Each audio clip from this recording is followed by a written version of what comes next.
క్రీడలకు కులం మతం ఉండదని అందరూ ఐక్యంగా క్రీడల్లో పాల్గొంటూ దేశ ప్రతిష్టను మరింతగా పెంపొందించాలని ప్రముఖ హీరో సుమన్ అన్నారు. ముషీరాబాద్లోని అందారా హాల్లో para throwball sports association of Telangana ఆధ్వర్యంలో ఈ నెల 21వ తేదీ నుంచి రాంచీలో జరిగే 3వ పారా నేషనల్ త్రోబాల్ ఛాంపియన్షిప్ పోటీల్లో పాల్గొనే క్రీడాకారులకు ఇక బీఆర్ఎస్ సీనియర్ నాయకుడు ప్రోగ్రామ్ ఆర్గనైజర్ సయ్యద్ అలందార్ హుస్సేన్ ఆధ్వర్యంలో సన్మాన కార్యక్రమం నిర్వహించారు. ఈ కార్యక్రమానికి ముఖ్య అతిథిగా హాజరైన సుమన్ క్రీడాకారులను ఉద్దేశించి మాట్లాడారు.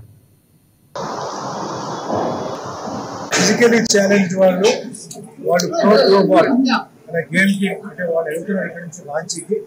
సో వాళ్ళని కొంచెం ఇప్పుడు ఇన్స్పైర్ చేయడానికి ప్లస్ వాళ్ళకి ఒక సెండ్ ఆఫ్ ఇవ్వడానికి మా మిత్రులు ఆలం గారు ప్రోగ్రామ్ ఆర్గనైజ్ చేశారు.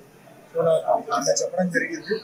సో ఈరోజు ఈ ప్రోగ్రామ్ ఏంటంటే మెయిన్గా ఏంటంటే వాళ్ళకు ఇన్స్పిరేషన్, ఎందుకంటే వాళ్ళు ఛాలెంజ్ ఫిజికలీ ఛాలెంజ్ కాబట్టి వాళ్ళు ఎలాంటి వాళ్ళు వచ్చి కొంచెం ప్రోత్సహిస్తే వాళ్ళు వెళ్తారు. అక్కడ వెళ్ళిన తర్వాత ఒక అనుభవం వస్తుంది, ఎక్స్పీరియన్స్ వస్తుంది. తెలంగాణ నుంచి ఇంతమంది వచ్చున్నారని చెప్పి అవుట్ వాళ్ళకి వస్తుంది. వీళ్ళని చూసి చాలా మంది కూడా ఇన్స్పైర్ అవుతారు. సో ఆ ఉద్దేశంతో మనం ఏంటంటే ఈ ప్రోగ్రామ్ ప్రమోట్ చేస్తున్నాం. ఉన్న ప్లేయర్స్